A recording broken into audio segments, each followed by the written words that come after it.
Bapak Kementerian Perdagangan, beberapa pekan ini begitu ya, setelah memang ada kenaikan harga daging sapi, kemudian merembetlah ke ayam.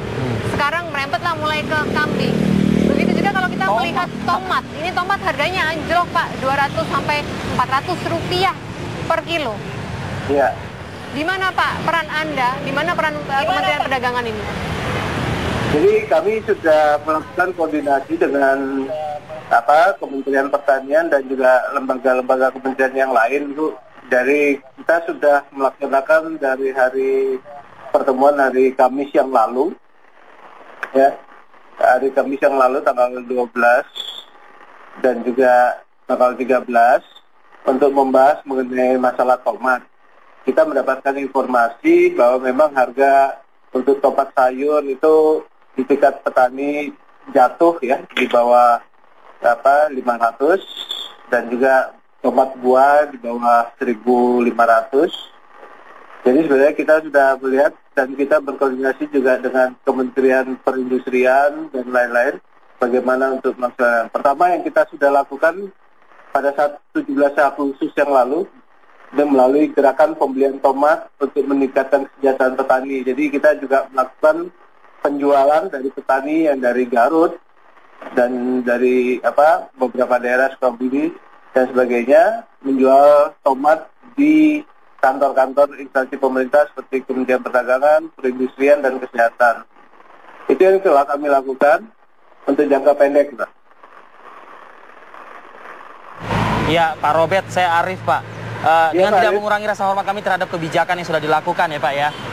Tapi saya mungkin pribadi, Pak, melihatnya kebijakan ini bukan kebijakan yang ibaratnya menyembuhkan begitu mungkin kali, Pak. Karena yang sudah-sudah nih sepertinya kalau ada kejadian seperti kayak tomat ini aja, Pak, anjlok harganya, langsung buat kebijakan ya di kementerian-kementerian, BUMN dan lain sebagainya untuk membeli tomat dan lain sebagainya seperti itu.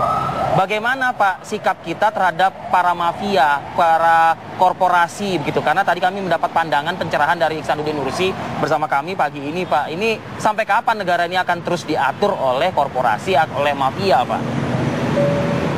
Jadi kami sampaikan, Pak, bahwa memang kebutuhan nasional itu per tahun berdasarkan informasi dan konsumsi per kapita yang sebesar 2,11 kg per tahun. Maka sebenarnya kebutuhan tomat nasional itu kan sebesar sekitar 520.000 ton per tahun, Pak. Nah, kita memang melihat produksi saat ini cukup melimpah. Nah, kami mendorong kepada pelaku-pelaku industri yang menggunakan bahan baku olahan seperti tomat itu dapat meningkatkan penggunaannya. Namun memang kita belum ada industri pasta, Pak. Umumnya dari industri olahan pangan itu seperti dari Indofood, Wings Food dan Heinz itu mereka menggunakan dalam jenis pasta. Jadi kita mendorong Kementerian Perindustrian untuk mengembangkan industri pasta di industri kecilnya, Pak. Ya. Pak Robert, mungkin maksud dari pertanyaan saya tadi singkatnya lah begitu ya. Kita ingin ada yang dipenjarakan begitu loh.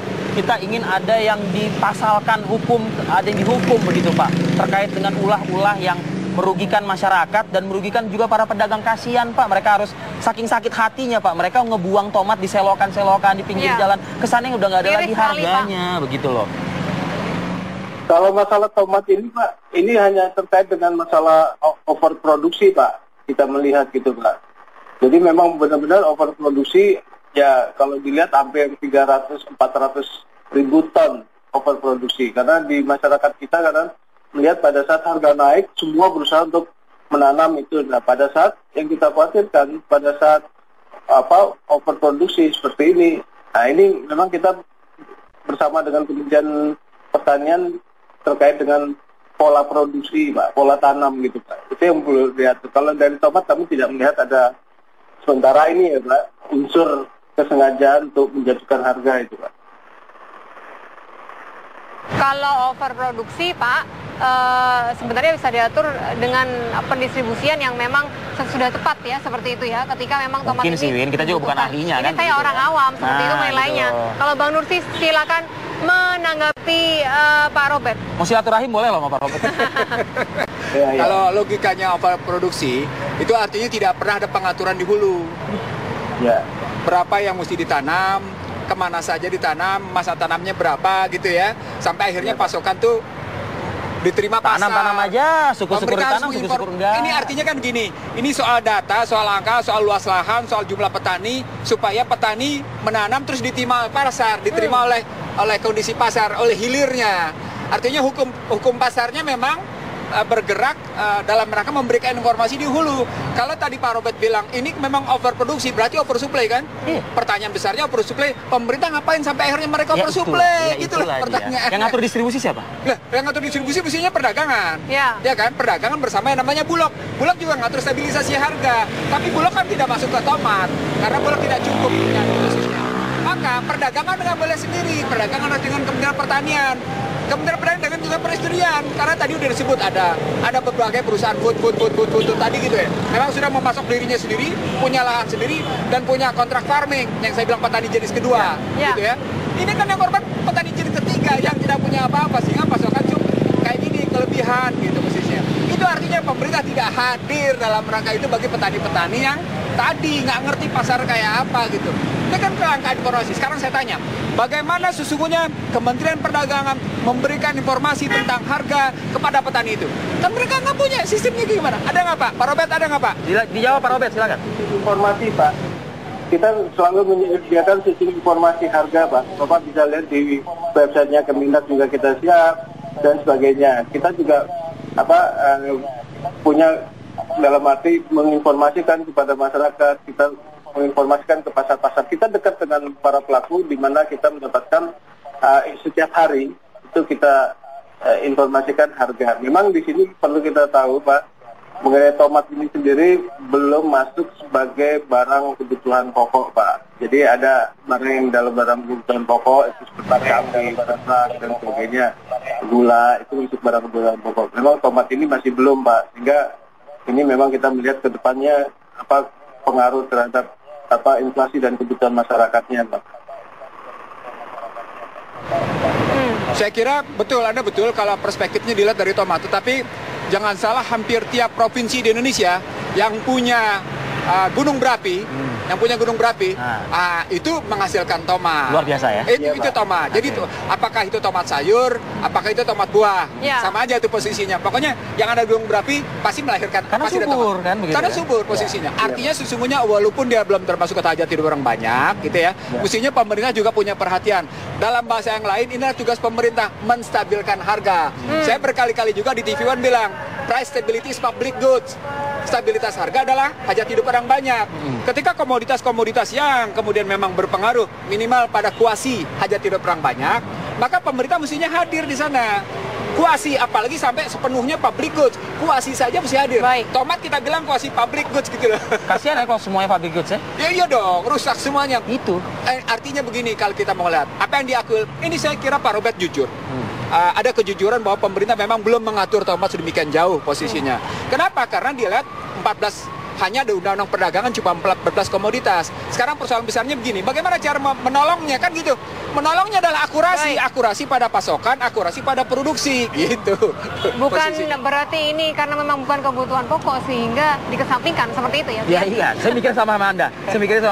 Mentang-mentang karena bukan kebutuhan pokok terus dikesampingkan begitu. Pak Robert, bagaimana cara mungkin Pak Robert menyampaikan ini ya? Menyampaikan kepada publik, kepada para pedagang yang sakit hati ini Pak, mungkin menggunakan kalimat yang agak mungkin wise gitu ya Pak ya, jangan semakin menyakitkan hati mereka begitu. Silakan Pak Robert mungkin. Bukan, maksud saya gini Pak, dalam arti kita melihat memang kita selalu berusaha, namanya petani itu ya kekuatan kita adalah di petani kita Pak. Tentunya kita tidak ingin membunuh petani kita dalam arti gitu Pak.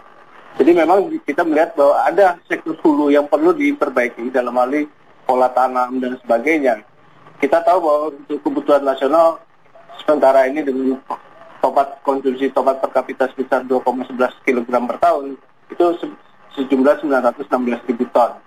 Nah ini tentunya peran di hulu. Kalau kami melihat memang di peran di perdagangan, kami berusaha Pak melalui dengan juga membangun depo bapok kita yang ada di pasar-pasar dan juga menggalang. Kami langsung menyambut dengan informasi bahwa adanya harga jatuh tomat, kita langsung memanggil para pelaku industri, kita juga memanggil para instansi Untuk jangka pendeknya seperti apa, untuk jangka panjangnya semuanya kita minta kepada baik Kementerian Pertanian, kita minta juga kepada Kementerian Perindustrian untuk mengembangkan industri-industri kecil, ya Pak ya, untuk menyerap tomat-tomat, kelebihan tomat, begitupun untuk cabai dan untuk bawang dan sebagainya kita perhatikan itu Pak. Jadi memang sementara ini kita melihatnya perlu kita lakukan. Jadi bukan berarti saya berusaha untuk mengecilkan tomat. Saya juga menggunakan tomat, karena tomat itu gizinya lebih baik.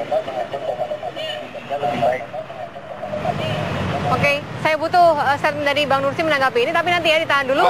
Pak Robert, terima kasih Pak sudah mengganggu waktunya. Silakan melanjutkan aktivitas Anda kembali. Terima kasih banyak Pak Robert. Sesaat lagi. Terima kasih. Saya menunggu statement dari Bang Nursi terkait dengan apa yang sudah dijelaskan oleh Pak Robert tadi.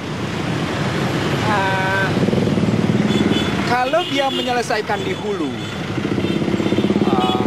dan kemudian tetap melepas situasi penawaran permintaan seperti apa adanya, maka pasar akan sangat ditentukan oleh siapa yang menjadi produsen terbesar, siapa yang menjadi pemasok modal terbesar, gitu ya.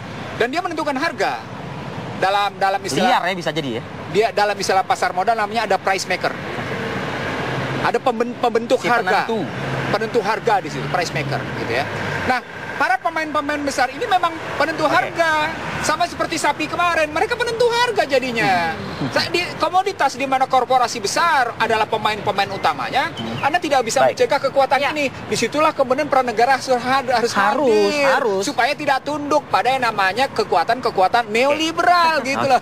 Oke, Bang Nursi, singkat saja Mas Bang Nursi. Saya dalam tesis yang saya bangun pada situasi-situasi seperti ini, itu membuktikan betapa pentingnya kebijakan berbasis apa yang disebut sebagai closed open circuit system.